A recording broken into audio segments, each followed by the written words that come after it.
Assalomu alaykum akalar. Yana bir xonadonimizni penoblokdan urilgan xonadonimizni qo'yni devorlari yu patoloylariga chiroyli qilib MDFdan bitirib berdik. İşlerimizni ko'rib bitta baho berib qo'yasizlar.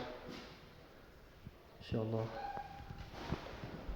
hamma yog'ini chiroyli bir tekis qilib bitkazib berdik.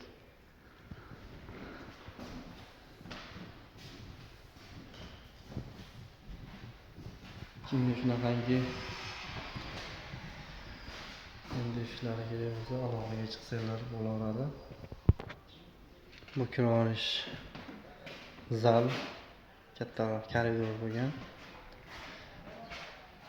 Zaliga ham uni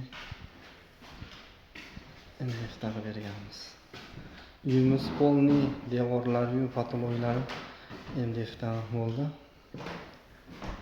Xonalariga hamma xonalarga har xil fasonlarni olib berdik. Peshkalarni o'rnatib, atroflariga chiroyli qilib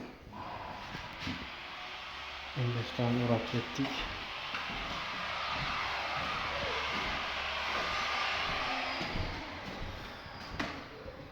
Xonalari uyimiz bizdagi ham xudo xolasa uyda egasi bemalol chiqib yashaydigan holatga kelib qoldi. Bitta gilam poloslarni solib ko'chib yashasa bo'laveradi.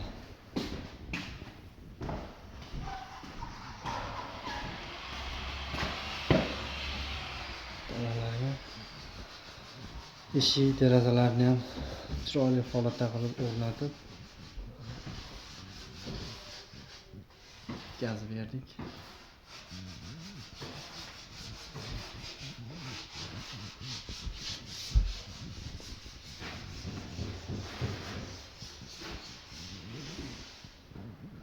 Patoloylarni ham chiroyli fasonlarda qilib berganmiz.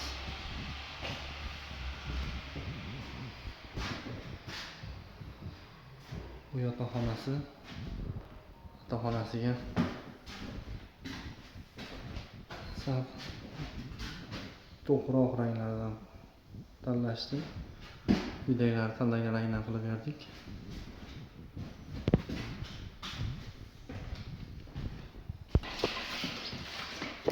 Yana bitta xonamiz qoldi. Bu xonamizda ichi yostiq.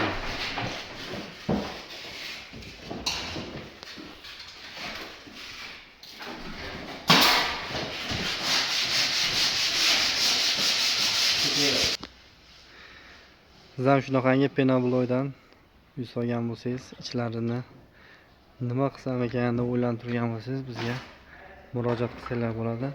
Uylarda mana shunday holatda chiroyli qilib MDFdan bitirib beramiz.